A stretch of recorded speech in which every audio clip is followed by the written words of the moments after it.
우리는 이제까지 바울이 재판받는 모습을 함께 살펴보고 있습니다. 바울은 베스도 총독과 아그리파 왕 앞에서 재판을 받고 있습니다. 그런데 그는 그의 최후 변론마저도 그리스도의 복음을 전하는 기회로 사용했습니다. 바울은 언제나 복음을 전하는 것을 그의 큰 특권으로 여겼습니다.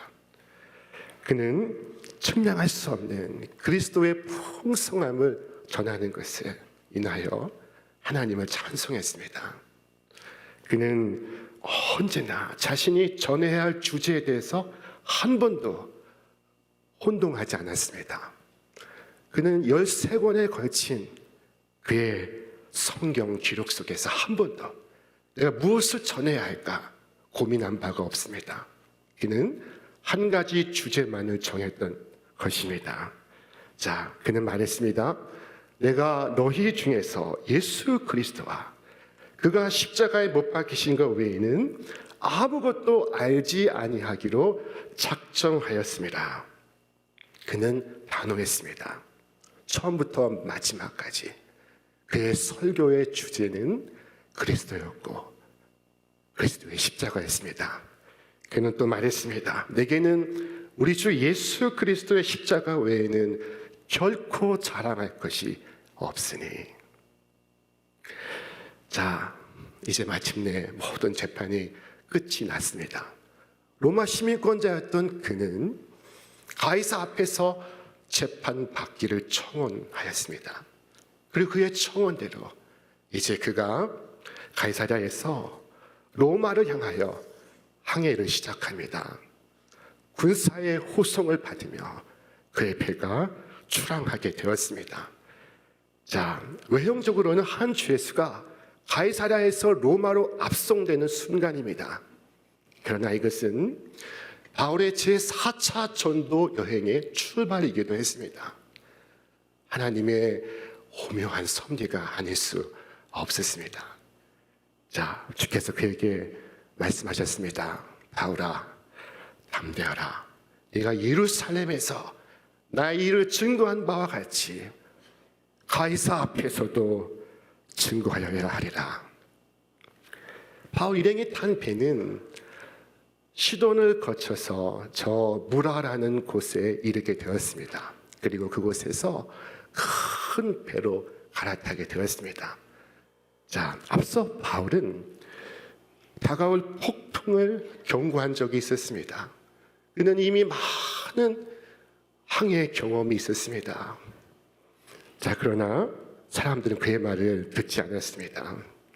바울은 미항에서 머물 것을 권고했으나 로마 백부장은 이를 듣지 않고 선주와 선장의 말에 귀를 기울였습니다. 선주는 빨리 항해를 끝내어서 이득을 남기기를 원했고 선장은 자신의 항해 기술을 자랑하고 있었습니다. 자, 그들은 말했습니다. 그거 무슨 소리요? 우리는 앞으로 가야만 하오. 이곳 미항은 겨울을 나기에 적절하지 않소. 우리는 베닉스로 갈 것이요. 이곳은 더 넓고 크고 위락시설이 갖추어진 곳이오. 그리고 여기 선장을 보시오. 그는 전문가입니다. 자, 그렇게 해서 그들은 베닉스 향하여 미항을 출발했습니다. 마침 남풍이 불어오고 있다 했습니다. 남쪽에서 바람이 북쪽을 향해 부는 것입니다.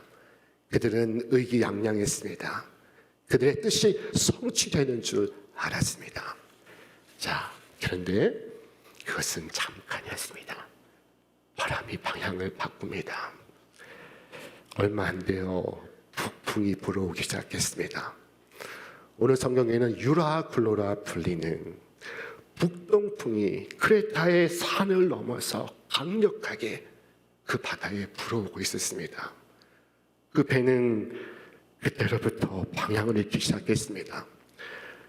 이 풍랑을 만나면 배들은 방향을 잃고 뒤로 밀리다가 암초에 부딪혀 파손하는 경우가 많았습니다.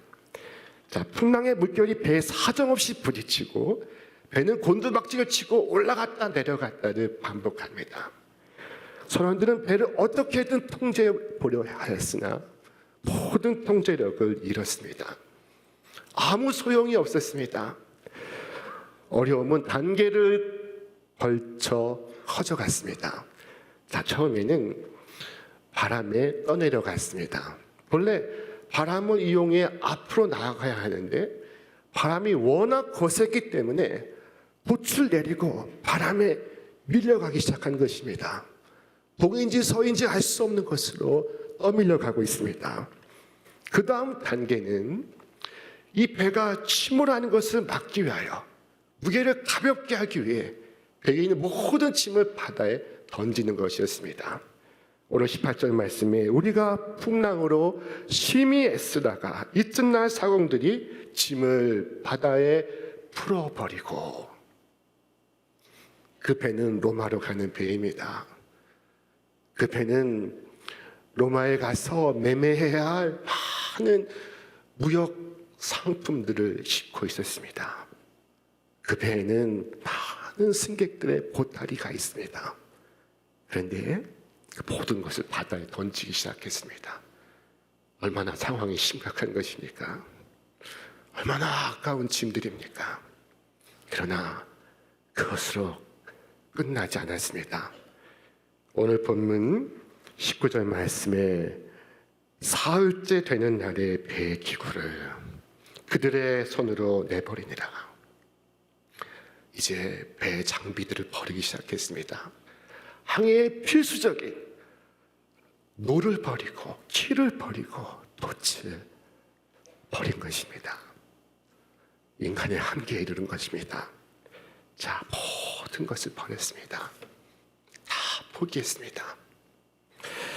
그리고도 해결이 되지 않자 그들은 그들에게 있는 마지막을 버립니다. 그것은 바로 그들의 희망이었습니다. 오늘 20절 말씀에 구원의 여망마저 없어졌더라. 여러분, 타이타닉호를 기억하십니까? 1912년 북대서양을 항해하다가 통째로 그 바다에 침몰한 배가 있습니다. 그 배는 3,000명 이상을 수용할 수 있는 건조 당시 세계 최대의 여객선이었습니다. 그런데 그 배가 빙산과 충돌하고 그 차가운 바다 밑으로 가라앉았습니다. 오늘 사람들마다 저마다 배를 타고 있습니다.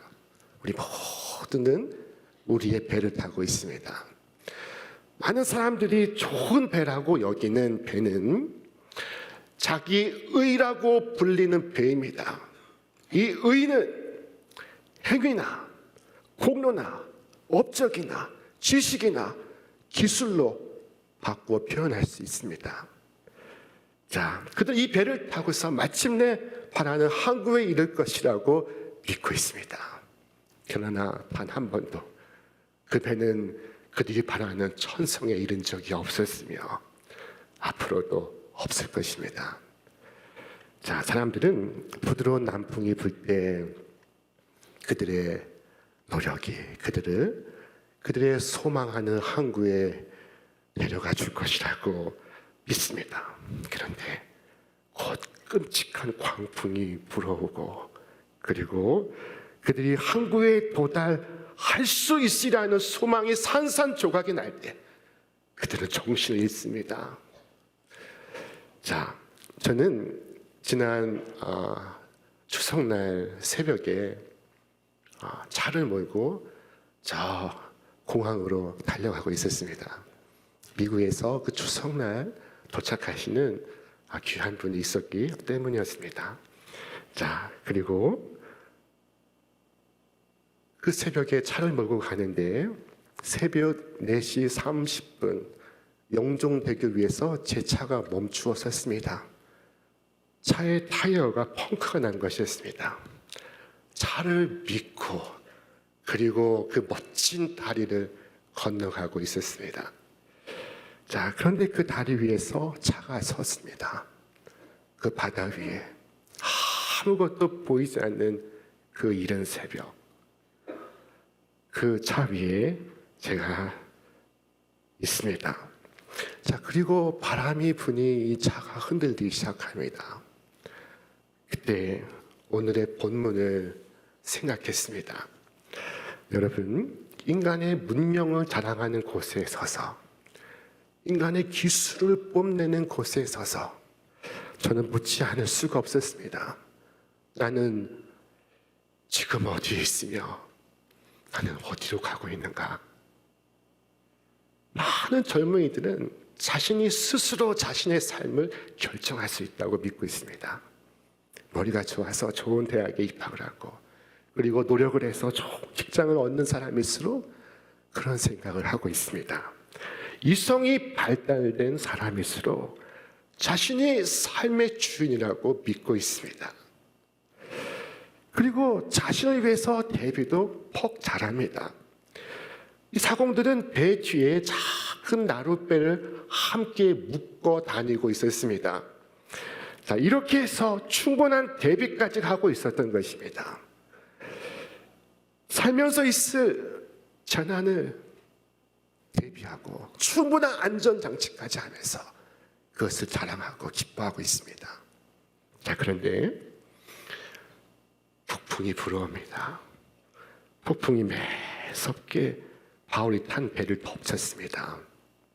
그런데 이 탄 배는 빙글빙글 돌기 시작하고 폭풍이 한가운데로 밀려 들어가기 시작했습니다. 자, 키가 말 듣지 않습니다.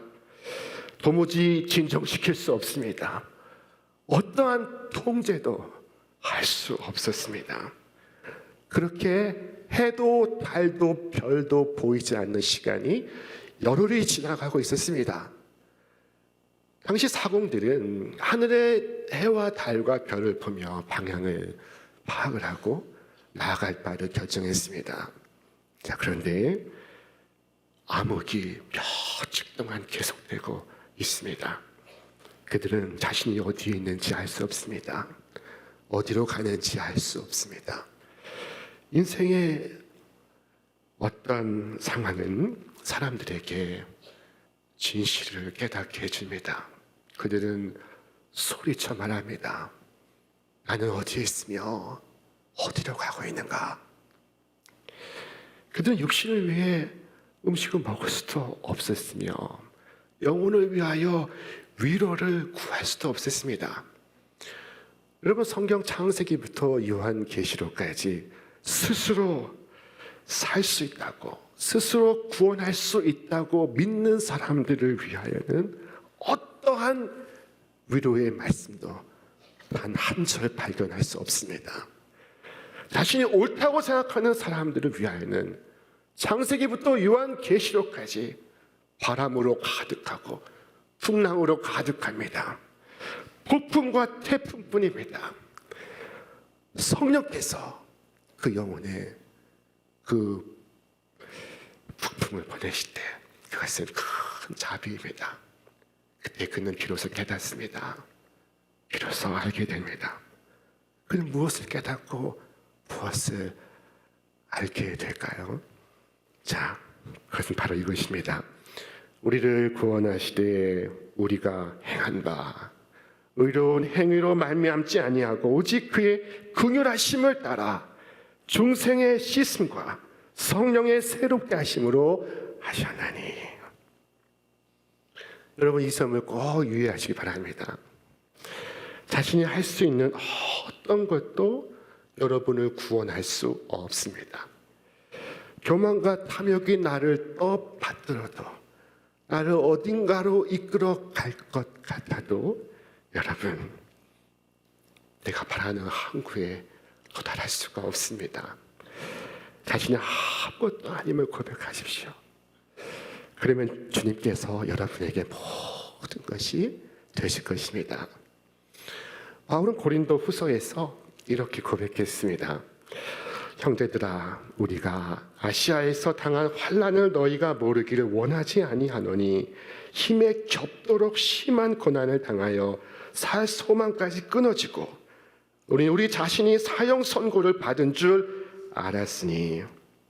자, 이제 우리 함께 읽겠습니다. 이는 우리로 자기를 의지하지 말고 오직 죽은 자를 다시 살리시는 하나님만 의지하게 하심이라. 그가 이같이 큰 사망에서 우리를 건지셨고 또 건지실 것이며 이후에도 건지시기를 그에게 바라노라. 아멘. 자, 그런데 이 구원의 소망이 다 사라진 순간에도 구주께로 나오지를 못하고 다른 길을 선택하는 사람들이 있습니다. 나는 저주를 받을 것이다. 나에게는 소망이 없어. 나는 지옥에 가기 전에 차라리 죄를 짓는 것이 낫다. 자, 사람들이 무모한 죄에 자신을 던질 때 사탄은 지금까지 그들의 절망을 이용해 왔습니다. 그들에게 작은 희망이 있었다면 그들은 그런 선택을 하지 않았을 것입니다. 여러분, 절망하는 사람들을 위하여 기도하십시오. 여러분, 그들을 위하여 기도하셔야 합니다. 그들은 무엇을 할지 모릅니다. 자기 자신을 해칠 수도 혹은 이웃을 해칠 수도 있습니다. 그는 아무짝에도 자신이 쓸모없다고 생각하고 자신을 아무렇게나 내팽개칩니다. 사탄이 여러분에게 하는 말을 믿지 마시기 바랍니다. 희망은 있습니다. 언제나 희망은 있습니다. 자, 주께서 말씀하셨습니다. 내게 오는 자는 누구든지 내가 결단코 내쫓지 아니하고. 왜 주님께서 여러분을 내쫓으리라고 생각하십니까? 성경은 말씀합니다. 자기를 힘입어 하나님께 나아가는 자들을 온전히 구원하실 수 있으니, 온전히 그의 마음과 그의 육신을 구원하실 수 있으니 라고 말씀합니다. 그런데 왜 여러분은 그리스도께서 여러분을 구원하실 수 없다고 믿으십니까? 여러분, 주님을 믿지 않습니까? 성경은 다 거짓말이고 여러분의 절망적인 생각만이 사실입니까? 자, 절망하는 것은 하나님을 향한 모욕입니다. 전능하신 주로 향한 모독입니다. 자비하신 주님은 여러분을 불신합니까? 자, 죄인을 용서하시는 것만큼 주님을 기쁘시게 하는 것은 없습니다. 은혜를 받을 자격이 없는 자에게 은혜를 베푸시는 것만큼 하나님이 기뻐하시는 일은 없습니다. 성경은 말씀합니다. 여호와의 인자와 긍휼이 무궁하심으로 우리가 진멸되지 아니함이니라. 여러분 자신에게 권고하십시오. 여러분의 가족들에게 권고하십시오. 절망하지 마라. 결코 절망하지 마라. 자, 여러분의 괴로운 마음에는 모든 소망이 끊어진 것처럼 보일지라도 사실은 그렇지 않습니다. 주께로 나아오십시오. 여러분은 살 것이고 여러분은 구원을 받을 것이고 여러분은 생명을 얻을 것이고 여러분은 사함을 얻을 것이며 여러분은 깨끗이 씻음을 얻을 것입니다.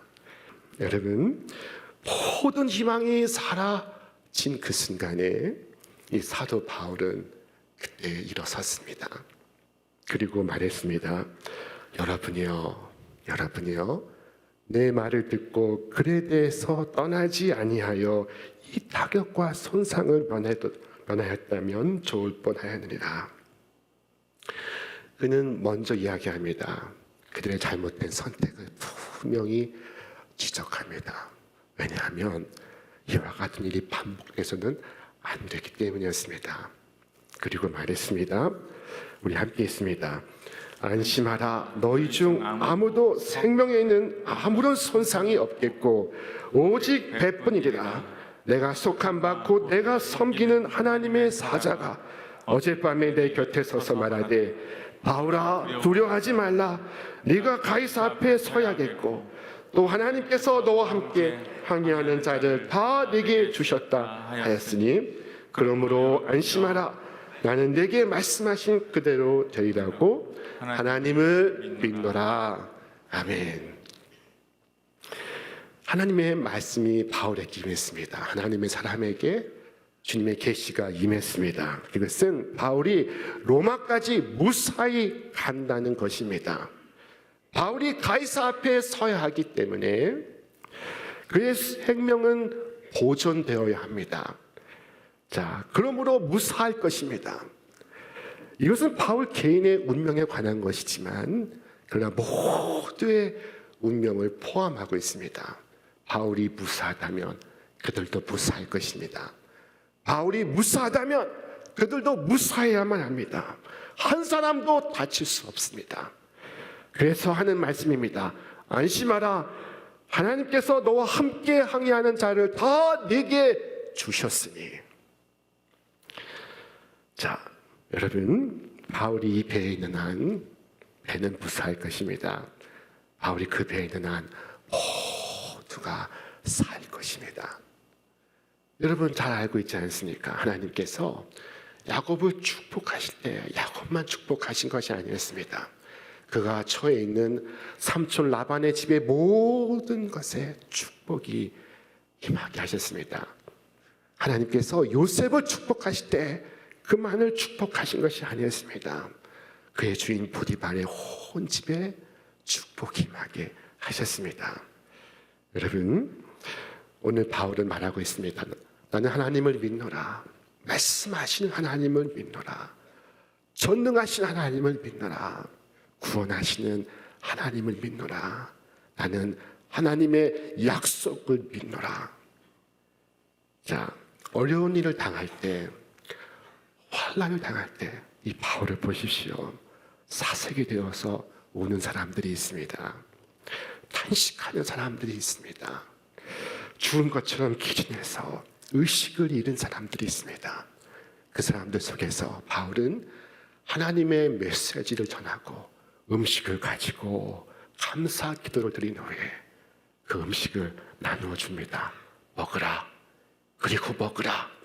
그리고 먹으라. 자, 여러분, 그 배에 큰 소리 치던 백부장은 어디에 가 있는 것일까요? 그 무지막지한 항해를 이끌었던 선주와 선장은 어디에 가 있습니까? 자, 모든 사람이 절망하고 낙심하고 얼굴을 숙일 때 하나님의 사람은 일어나서 그들을 일으켜 세우고 있습니다. 풍랑이는 그 바다의 배 위에는 바울이라고 하는 하나님의 사람이 있었습니다. 그는 칠흑 같은 어둠 속에서 믿음으로 하나님과 연결되어 있습니다. 하나님의 부르심을 받은 그는 하나님의 음성을 듣고 있습니다.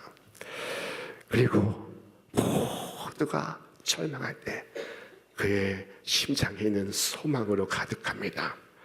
자, 그리고 소망으로 그들을 구해내고 그들을 일으켜 세우는 하나님의 거룩한 도구가 됩니다. 여러분, 그 사람이 바로 그리스도인이며 성도이고 그가 바로 세상의 빛이며 세상의 소금입니다. 우리 인생은 망망대해를 항해하는 한쪽의 배와도 같습니다. 언제 광풍이 불어올지 알 수 없습니다. 자, 그러나 하나님의 음성에 귀 기울이며 오늘도 믿음의 항해를 거듭해 나가시는 여러분과 제가 되시기를 주님의 이름으로 축원합니다. 우리가 주님을 바라보고 담대히 나아갈 때 두려움의 먹구름은 거치고 그리고 바다 위가 아닌 반석 위를 걸어가는 나 자신을 보게 될 것입니다.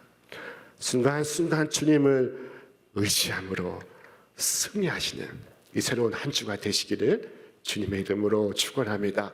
축원합니다.